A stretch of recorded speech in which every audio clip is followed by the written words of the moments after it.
যে পরিমাণ গরম পড়েছে তাতে তো পুরো নাজেহাল অবস্থা।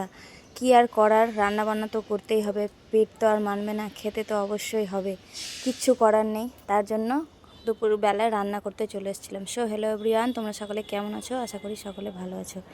আজকে দুপুরের মেনুতে ছিল বাটা মাছের ঝোল। বাটা মাছের ঝোলটা রান্না করছিলাম, তাই ভাবলাম তোমাদের সঙ্গে রেসিপিটাও শেয়ার করি। যে দেখো, প্রথমে বাটা মাছগুলো ভালো করে লাল লাল করে ভেজে নিলাম।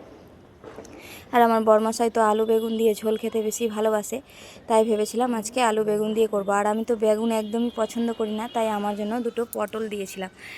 আমি পটলটা বেশি ভালোবাসি, বেগুন আমার একদমই পছন্দ না, তাই ভাবলাম আলু বেগুন আর পটল দিয়ে ঝোলটা করেছিলাম পাতলা করে।